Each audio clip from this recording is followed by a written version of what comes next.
खुलुमबाय लोगोफोर, गोजोन फुंबिलि बयनिसिमबो। नोंथांमोनखौ गोदान भिडिअ'आव आरो फिन खेबसेबाव बयखौबो बरायनाय बावहरग्रोनाय जाबाय। आं दिनै नोंथांमोननि सिगाङाव 9 मे 2025 मायथाइ एबा 25 बैसाग दान 1432 मायथाइनि सानसेनि फानजामुथिखौ फरायथिनो लादों। आसा खालामो नोंथांमोनहा भिडिअ'खौ नायना मोजां मोनगोन।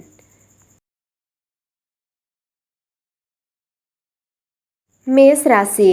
दिनै सासे गोजाम लोगोखौ लोगो हमनायनि जाथावना दं। नोंथाङा बिसोरजों बबेहायबा बायजोआव थांनो हागोन। नोंथांनि बिफानि मददजों मोनसे गोनांथार खामानिया आबुं जागोन। दिनै नोंथाङा नोंथांनि खामानि मावथायाव गोब्राब खामानि मावगोन आरो नोंथांनि मोनफुंनायफोराव गोग्गानाय मोनगोन। बिगियान फरायसाफोरनि थाखाय साना मोजां नुयो। मोनसे आयदाखौ बुजिनायाव नोंथाङा लोगोफोरनिफ्राय मदद मोनगोन। दिनै समाजारि हाबायाव नोंथांनि गोसो जानाया बांगोन, जाय समाजाव नोंथांनि मुंखौ बांहोगोन। हनुमान चालिसा फराय। नोंथाङा नोंथांनि जिउआव बयनिफ्रायबो मदद मोनबाय थागोन। नोंथांनि दिनैनि खाफालगोनां दिगआ जादों सानजा, खाफालगोनां अनजिमाया जादों 3 आरो खाफालगोनां गाबआ जादों गोसोम आरो गोमो गाब। वृषभ राशि। नोंथांखौ गोसो बोनो हानाय रां थिसननाय बिथांखिफोरनि सोमोन्दै बांसिन मिथिनो नाजा। जायखिजाया आगान लानायनि सिगां सासे रोंग'साजों सुबुरुन लानायखौ थि खालाम। गावनि नखरनि फारसे रागा जोंनाङा। बियो नखरारि गोजोनखौ हेंथा होनो हागौ। नोंथांनि आंगोनि गैयैआ दिनै नोंथांनि बिखाखौ लोरबां खालामनो हागौ। दिनै नोंथाङा गोसो जाना गुबुनफोरनि थाखाय मावनाय हाबाया बिसोरनि थाखायल' हेफाजाब होनाय नङा, नाथाय नोंथांनि गोसोआव गावनि मोनसे मोजां सावगारिबो सोरजिगोन। नोंथांनि दिनैनि खाफालगोनां दिगआ जादों खोला, खाफालगोनां अनजिमाया जादों 8 आरो खाफालगोनां गाबआ जादों दावरायनि गोथां गाब। मिथुन राशि। दिनै नोंथाङा सानसे गोदान गोहोजों बुंफबगोन। बे राशिनि फोरोंगिरिफोरनि थाखाय साना जुनिया जागोन।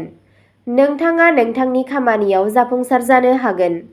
नोंथाङा नोंथांनि जिउ लोगोरिजों मोनसे हिल स्टेशनआव दावबायनायनि बिथांखि लागोन। फालांगियाव गासैबो मोजां थागोन। नोंथाङा गोनांथि गोनां सोरखौबा हेफाजाब होनो खाबु मोनगोन, जाय नोंथांनिबो मुलाम्फा होगोन। नोंथाङा मावख'आव मोनसे पार्टिखौ रंजानो हागोन।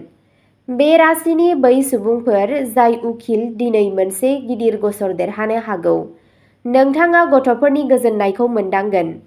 मासे मोसौनो रुटि दौ। नोंथांनि सोमोन्दोआ बयजोंबो साबसिन जागोन। नोंथांनि दिनैनि खाफालगोनां दिगआ जादों सोनाब, खाफालगोनां अनजिमाया जादों 7 आरो खाफालगोनां गाबआ जादों गुफुर गाब। कर्क राशि। सोलो गोनां राङारि बिथांखिफोराव हमजानायनिफ्राय गोजानाव था आरो रां थिसननाय समाव जोबोद सांग्रां जा। नखरारि जेंनाफोरखौ गोनांथि हो।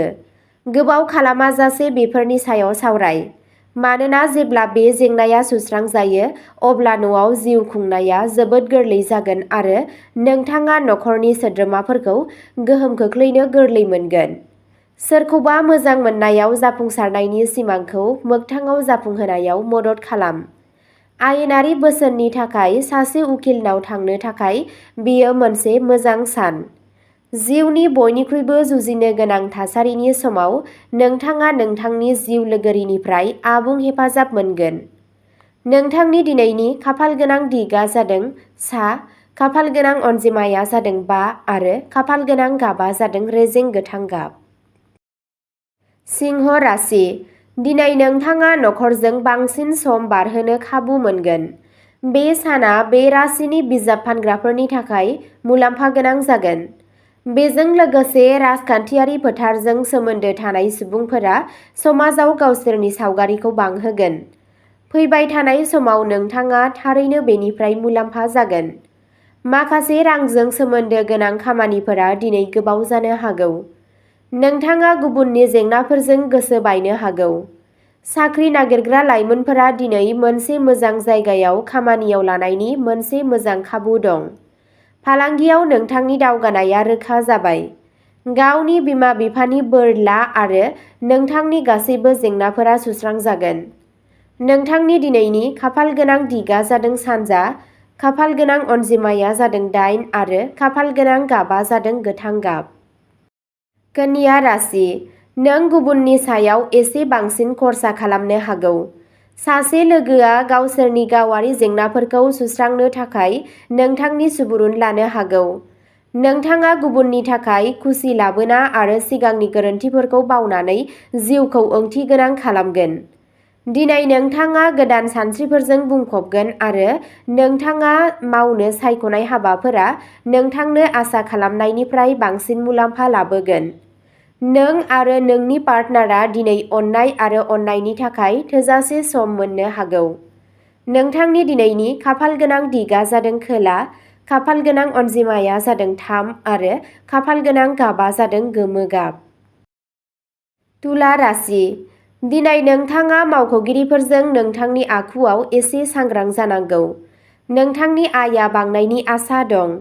नखरनि सिङाव गोरोबलायनायखौ गोख्रों खालामनाया सोमोन्दोखौ गोख्रों खालामगोन। नाथाय मावख'आव दिनै माखासे नाङै नांलाय-खमलाय सोमजिनो हागौ होनना साननाय जादों। नोंथाङा बेफोरनिफ्राय गोजानाव थानांगौ। न'नि बैसोगोराफोरा बेलासियाव मोनसे पार्कआव थाबायनो थांगोन।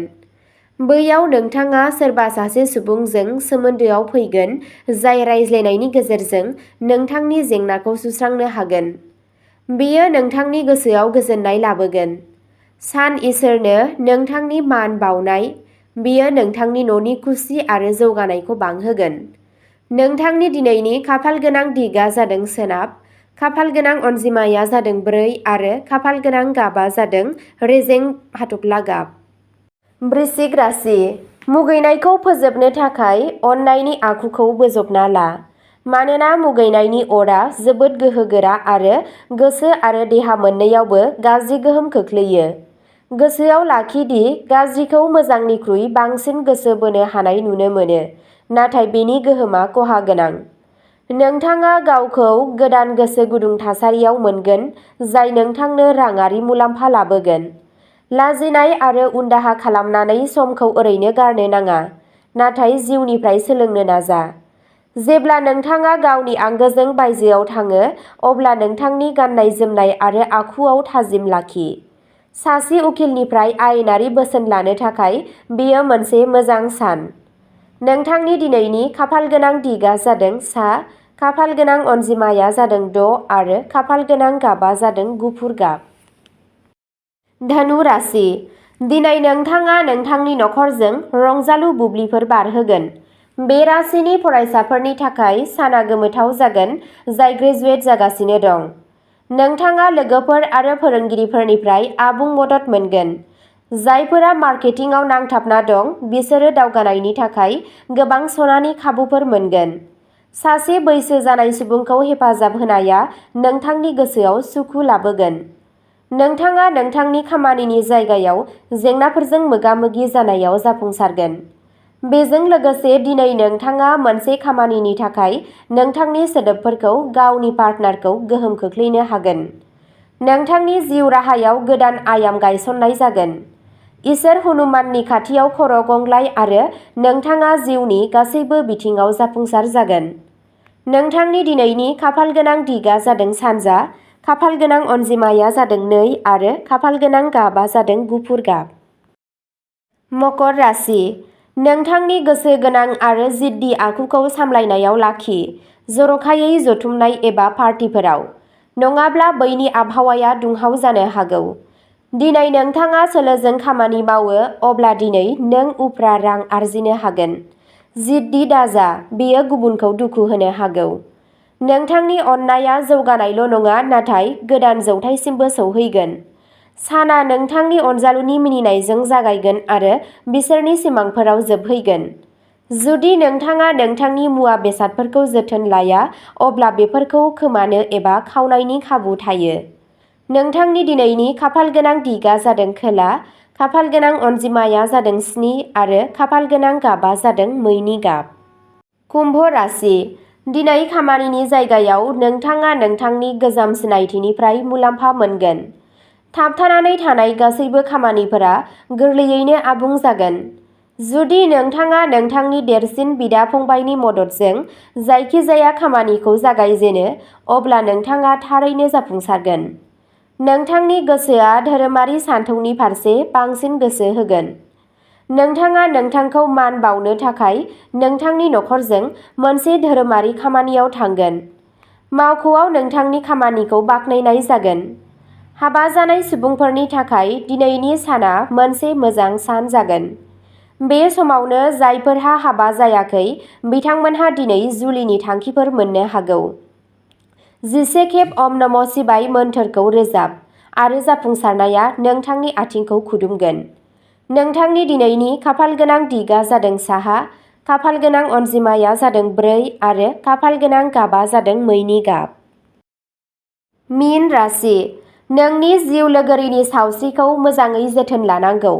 मोनफ्रोमबो रां थिसननायखौ सांग्राङै खालाम आरो नाङै खहानिफ्राय बारग'नो थाखाय नांगौ रोखोमनि सुबुरुन लानो गोसो गैया। आथिखालाव नोंथाङा जेबो जुनिया खालामालाबानो गोरलैयैनो सुबुंफोरनि गोसोखौ बोनो हागोन। खुसिनि थाखाय मोनसे गोदान सोमोन्दोनि थाखाय नेथ'। जुदि नोंथांनाव थासारिनिफ्राय बारग'नो गोख्रों गोसो दं, अब्ला जेबो जाथावना नङा। हाबा जानाय जिउआव गासैबो मोजां मोनगोन। नोंथांनि दिनैनि खाफालगोनां दिगआ जादों सोनाब, खाफालगोनां अनजिमाया जादों 1 आरो खाफालगोनां गाबआ जादों गोजा गाब। अब्ला दिनैनि राशि फरायथिनाया एसेनोसै। नोंथांमोनहा बेबादिनो सानफ्रोमबोनि फानजामुथिखौ मिथिनो थाखाय चेनेलखौ साबस्क्राइब खालामनानै लादो आरो भिडिअखौ मोजां मोनदोंब्ला अन्नानै लाइक, शेयार आरो कमेन्टबो खालामनानै होलांब्लानो जाबाय। गोजोन्थों।